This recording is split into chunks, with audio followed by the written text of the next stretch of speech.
Hello everyone आज थिला Saturday आ Saturday रे आज भेज रे कौन बनेबी भाबू भाबू फ्रिज रे देखली गोटे पैकेट पनीर थिला तो भाबिली पनीर रे गोटे बढ़िया आइटम बनै देबी।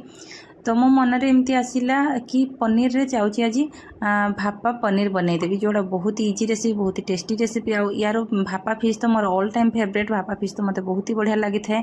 आ बहुत टेस्टी मध्य सेमती भापा पनीर मध्य बहुत ही टेस्टी रेसिपी सेथिपाई 2 चम्मच पोस्त दाना 2 चम्मच कला सरिष और धला सरिष को आधा घंटा बतुरेकी रखी गोटे ग्राइंडिंग जार रे बतुरेकी रखी सरिष और पोस्त को देइतिबा कंचा लंका आउ किछि काजू आउ किछि नड़िया को देकी आमे तार गोटे फाइन पेस्ट करके नहीं जिबा। गोटे पैन रे आमे किछि तेल देइतिबा सेथिरे आमे काटिकी रखितिबा पनीर को हल्का फ्राई कर नहीं जिबा। पनीर को मोइडी बड़ बड़ पीसेस रे काटी नहीं छि आपण माने छोट छोट पीसेस रे मध्य काटी परिबे।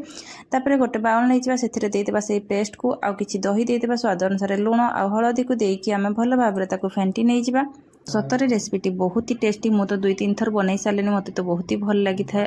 आपण मैंने बनातु खातु आउ यार फीडबैक मत निहाती भाव में दिंतु। तापर पनीर को गोटे जगार एमती नहीं गली से पनीर उपर से पेस्ट को देदेबा तापर किछि कंचा सरिष तेल आउ किछि कंचा लंका को देदेबा तापर कड़े रे किछि पानी देकी गोटे स्टैंड रखीदेबा आउ एमती पनीर को तापर रखिकी 10 ରୁ 15 मिनिट पई स्टीम करके नहीं जिबा। आ मस्ट ट्राई वाला रेसिपी आपण माने सतरे ट्राई करले जाय कि यार टेस्ट कोन जानिबे आ मते तो बहुत ही पसंद आ वीडियो देख सारला परे गोटे लाइक आ कमेंट करदेवे और सांग मान सहित शेयर करने को जमा भी भूलबनी। और जो मैंने चैनल नुआ अच्छा निहाती भाव में सब्सक्राइब कर नहीं पुणी देखा गोटे नुआ वीडियो रे तेबे जाए रही bye bye and take care.